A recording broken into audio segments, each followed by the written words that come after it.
hingga saat ini berjalan dengan sangat alot. Akan tetapi Budi meyakini penyelesaian perundingan tarif resiprokal akan rampung pada bulan ini.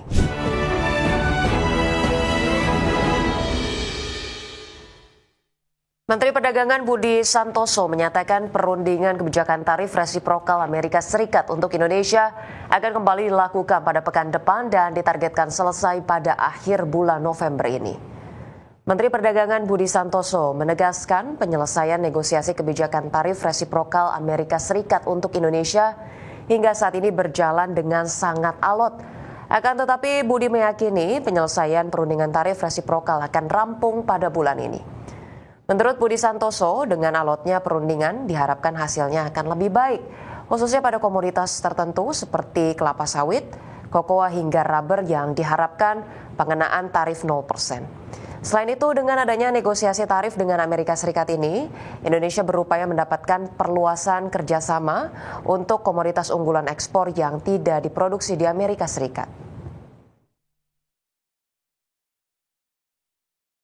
Kita pengen produk-produk kita yang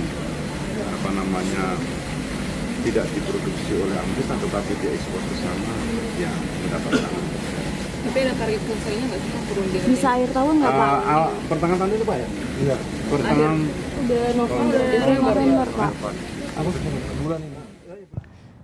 Badan Pusat Statistik atau BPS menyebut pelaksanaan program makan bergizi gratis turut berkontribusi terhadap kenaikan harga pangan yang memicu inflasi pada Oktober 2025. Kenaikan harga terutama terjadi pada komoditas telur ayam ras dan daging ayam ras. Pelaksanaan program makan bergizi gratis turut berkontribusi terhadap kenaikan harga pangan yang memicu inflasi pada Oktober 2025. Kenaikan harga terutama terjadi pada komoditas telur ayam ras dan daging ayam ras, di mana dua bahan pangan program MBG tersebut turut meningkat setelah program MBG mulai menjangkau banyak daerah. Deputi Bidang Statistik Distribusi dan Jasa BPS Puji Ismartini mengungkapkan, inflasi telur ayam ras mencapai 4,43%, sedangkan daging ayam ras naik 1,13%.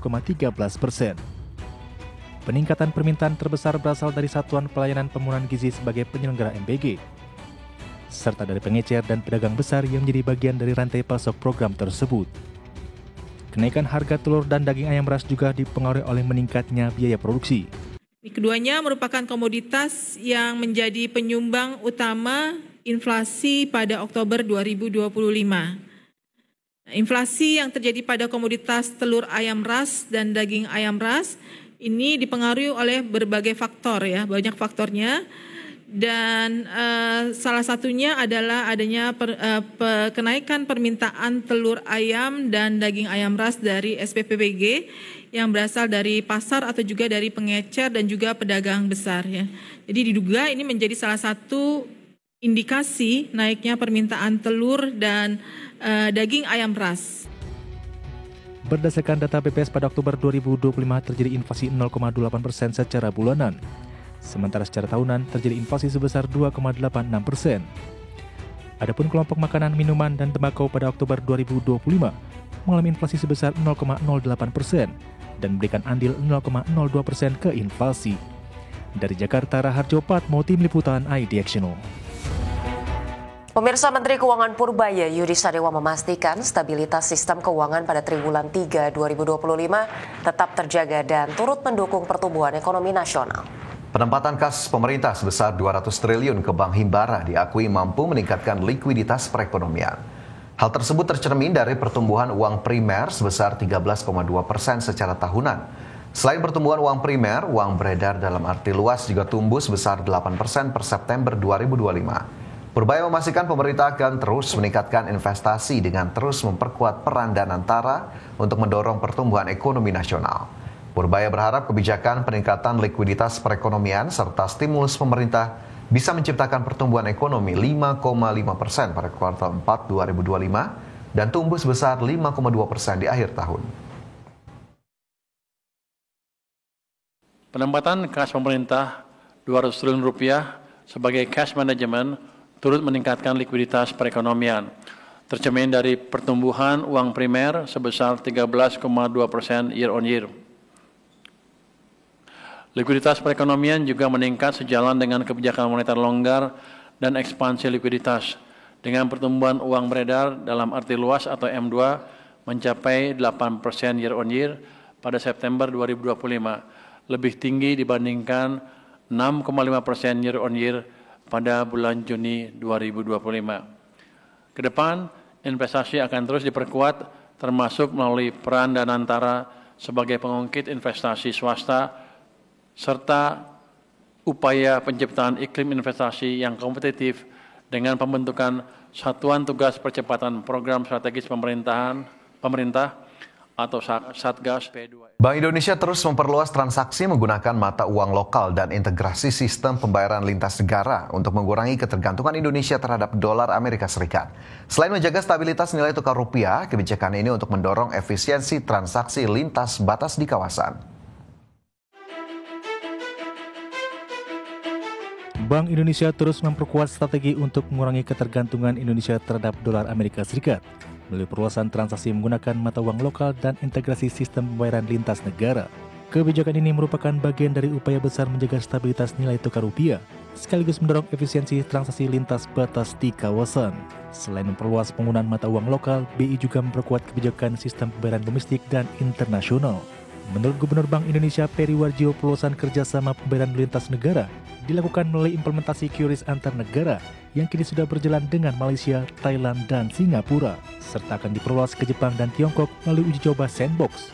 Bank Indonesia juga memperkuat kebijakan sistem pembayaran dengan mengarahkannya mendorong pertumbuhan ekonomi melalui perluasan akseptasi pembayaran digital, penguatan infrastruktur, dan konsolidasi struktur industri sistem pembayaran. Antara lain, melalui yang pertama, perluasan implementasi kerjasama QRIS yang antar negara yang terus diperluas dengan Jepang, dengan Tiongkok, dan inisiasi sandbox QRIS antar negara Indonesia Korea Selatan. Bank Indonesia juga terus mendorong transformasi sistem pembayaran untuk memperkuat pertumbuhan ekonomi nasional, antara lain lewat penguatan infrastruktur, konsolidasi industri sistem pembayaran, dan kolaborasi dengan sektor fintech. Dari Jakarta, Tim Liputan ID Action. Pemirsa, lonjakan harga emas dunia hingga 40% menjadi alasan komoditas emas perhiasan menyumbang utama kenaikan inflasi di Indonesia pada Oktober 2025. Kebijakan sejumlah negara yang menjadikan emas sebagai instrumen untuk menyimpan cadangan menjadi penyebab harga emas dunia melonjak. Menteri Dalam Negeri Tito Karnavian menilai lonjakan harga emas dunia hingga 40% menjadi alasan komoditas emas perhiasan menjadi penyumbang utama kenaikan inflasi di Indonesia pada Oktober 2025. Menurut Tito, kebijakan sejumlah negara seperti Rusia dan Cina yang membeli emas dan menjadikan emas sebagai instrumen untuk menyimpan cadangan menjadi penyebab harga emas dunia melonjak. Tak hanya itu, tren pembelian emas secara global oleh masyarakat termasuk di Indonesia untuk instrumen investasi yang menguntungkan di tengah kondisi situasi ekonomi dunia yang belum pasti ikut mempengaruhi kenaikan harga emas dunia.